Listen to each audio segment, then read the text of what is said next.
But it's an interesting one from Nyeri. So climbing Mount Kenya is no mean feat, especially for older individuals in the society. However, 84-year-old Naigzi Gabremehdin, an Ethiopian, will be doing that for the 14th time. Raquel Migai now joins us from Nyeri at the Narumoro River Lodge, where he is set to begin his climb. Raquel, good morning. An 84-year-old wants to climb some mountain, something that is no mean feat. What else do we know? Thank you so much. Good morning to you, Linda. We are here at the Narumoro River Lodge in Nyeri County, where the first step, or has he prepared to ensure that as he climbs Mount Kenya, he's well, and even for the 3 days that he'll be there, he'll come back down having been well fitted. Thank you so much for joining us here on KTN News. How do you feel at this particular point before you begin your ascension to Mount Kenya? Well, quite fine actually, considering the advanced age. Every year it becomes a little more difficult, of course, but I shouldn't give up. I continue to exercise, my usual exercise, which consists of all kinds of moves. We have a saying, it says, to sit is to be crippled. Makomet, very short. Now you need to move. Now more and more people tend to sit. More and more people tend to start using their fingers now on the little gadget they call the cell phone. And it's terribly important that you continue to move, continue to exercise, continue to live a life which is moderate in all the things you do.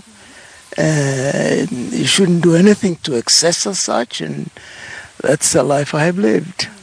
But let me just begin. How did this start? You're doing this for the 14th time.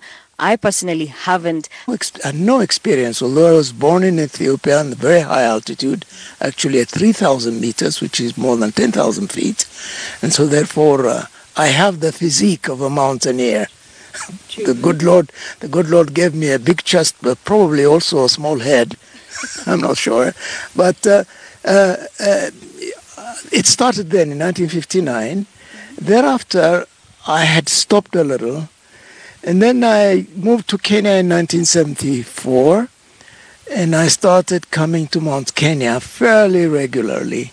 I met opening the refurbished Makinder's camp. And he invited me to join that group. There were about 40 or 50 of climbers, mostly amateurs, bankers, and people from business, and ladies and gentlemen. And I was wondering whether anyone would make it, but to the testimony of the leadership of Mzee Matiba, he succeeded to get everyone up there. Everyone. And what I remember him saying to me was, he knew I was a little upstart, a bit of a guy who maybe was bossy and running around a little. He called me aside and warned me, Gabremehdin, remember, this is a team effort. Don't try to show off. I never forgot that lesson. And when we finished, every single one of us was with him at blood. That's a true measure of a leader. So up until this point, you've done this 14 times since 1959. Have you been able to probably recruit other people or other young fellows to at least have that that spirit of hiking and climbing mountains? I have tried. I have brought single one of my children up here. I have 3 children. The one who succeeded was actually the girl. The 2 boys didn't, which says very much to the quality that our female species have. I've brought practically all my guests. You know, I used to work for UNEP, and I had lots of guests who used to come to see me. And I have brought practically anyone who was willing to come, I have brought up here. And I had actually learned how to climb Mount Kenya over a weekend. I would start from home in Nairobi at 4 a.m. in the morning. I would arrive here at Narumoro River Lodge about 7 or a little before. have a sumptuous breakfast, drive to Met Station, walk up Mackinder, up the mountain, Lenana, and back again. And by Sunday evening, I was back home. That was a little too much, but many, many guests I brought here. And now the thing, perhaps a little on the focus of the old, the aged, because they tend to be dismissed altogether, young men. I know now today we have a young man from France who's only 20, which makes me more than four times older than him. I'm 84, he's only 20. 4 times plus more. I hope, though, in the future, more national, because occasionally there are cultures where 13 is not so good. But I'm not a superstitious person. So I believe we will. I hope we will succeed, and we're soon going to start our journey up there. Yeah. And finally, before I let you go, you've done this, you've been able to experience the kind of beautiful landscape or probably the features that are there up the mountain. What exactly is it that you can say to the young people or those that haven't engaged in mountain climbing? What is it that we are missing out on as we from not engaging in mountain climbing? Things change, unfortunately, not for the good sometimes. For example, most of the glacier is gone now. Will some of the amazing plants disappear? Naromoro or any other, this might be a little more the faster route, but choose it right.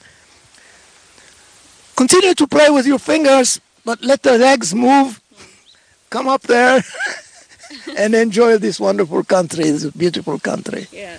And as you said to sit is to get crippled. Exactly. That's it. Makamat makomat, Ethiopians say, to sit is to be crippled. Okay. The good Lord made us to move. We are mobile people. We are supposed to move. Let's move. Thank you so much, and all the best to meet you here on. Actually, 84 is just but a number, or age is just but a number. He is physically fit, and he says he's ready. As much as it gets harder, even as he continues to do this, he says that he's going to do this in honor of the late Matiba. So we wish him all the best, and we'll be able to catch up with him on Sunday as he descends Mount Kenya. Raquel, you know you're like his grandchild, so I expect to see you in several marathons.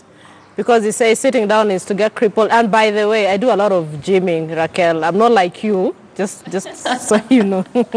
Raquel Migai speaking to us from Nyeri. Thank you so much for that, Raquel. Great. So for the past